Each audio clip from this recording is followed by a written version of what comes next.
Come on, bro, we live. All right. Shalom, Makim. Shalom. Hey, we would like to start off by giving our honor and glory to Yahweh, by Hashem, Yahushua, by Shura Kakodash, double honors to our elder apostles and elder bishops of Great Millstone who rule well. Peace and blessings to the house of David the elect. I was a Hive to my right. What's up? All right, and today we're going to go into a live stream entitled, thinking outside the box, having an abundance mindset. So while I'm recording in my phone, which you're going to see in production, Elder Kazaki Allah, Elder Kazaki Allah, all right, is going live in his phone. All right, if you want to just go into it, brother. And basically we get into the topic of having an abundance mindset and thinking outside the box. Because see, America, Babylon the Great, this captivity, the worst captivity that the nation of Israel has ever experienced, has limited the mindset of the Israelite man to where we think that we're supposed to settle for any and everything, and that's not so. Right? That's not what the Lord wants for us. Because, as the elder Sahab mentions, and it stuck with me, it resonates with me ever since he said it, we are many most highs. We're the most highs, many me's. So, the Lord ain't gonna be evil to himself. He wants better for his sons. And through the Spirit, I had a little rant this morning, which is, inspired, me and the elder speaking about this topic right here. And I was mentioning how a lot of Jake are gonna have to leave Eve behind, because Eve can hinder your growing process in the truth, and really stop you from greatness. Because see, our women, they're like wardens or prison guards. They want to basically keep us on the plantation, spiritually.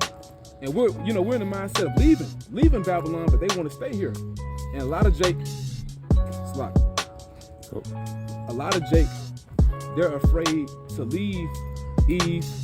And we're not saying you should leave your woman if your woman's doing you right, but a lot of Jake are afraid to leave a bad situation because they have their mindset. And I've been there.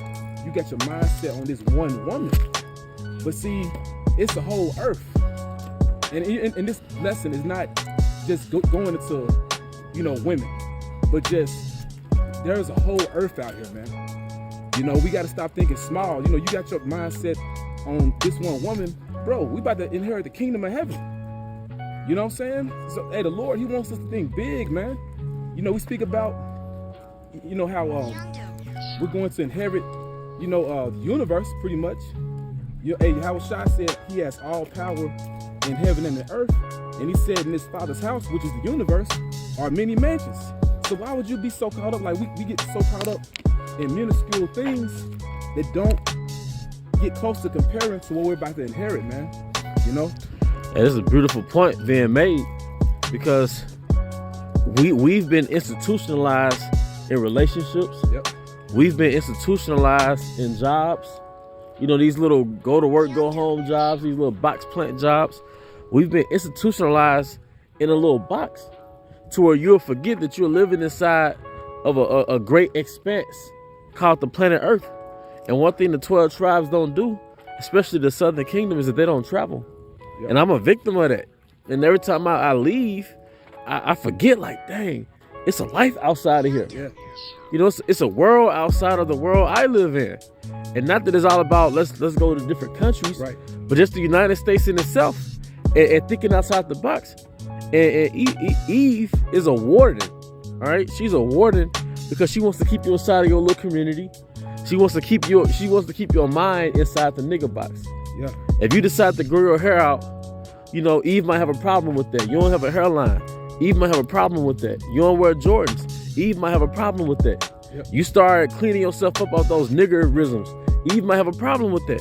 So we know in the spirit, Eve is set up to keep you in that dead state, man. Yeah, man. And she's Esau Edom's pit bull. Yep. Because it all goes back to the serpent and Eve, that pact they made in the garden. That's why y'all hear us speak on, our women so much, because this is ancient, what we're speaking on, man. Yep. And we're seeing it play out today.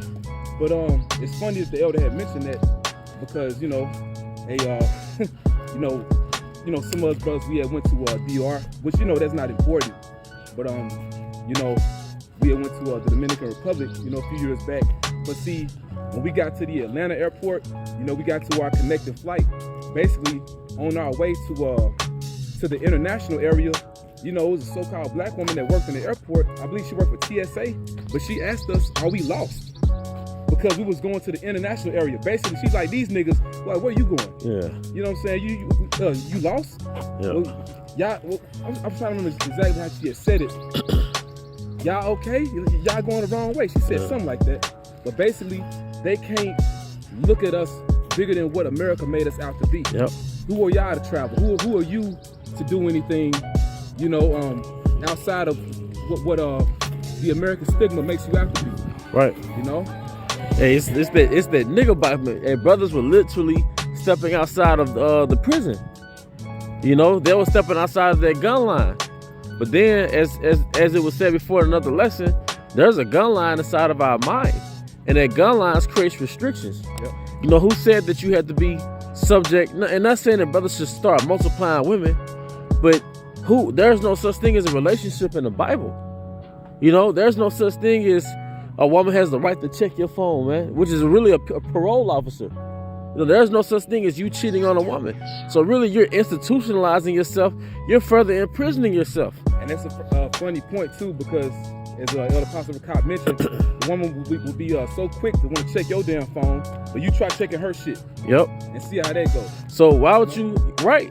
So it gets to a point. You know, we have to play certain roles in Babylon, but it gets to a point.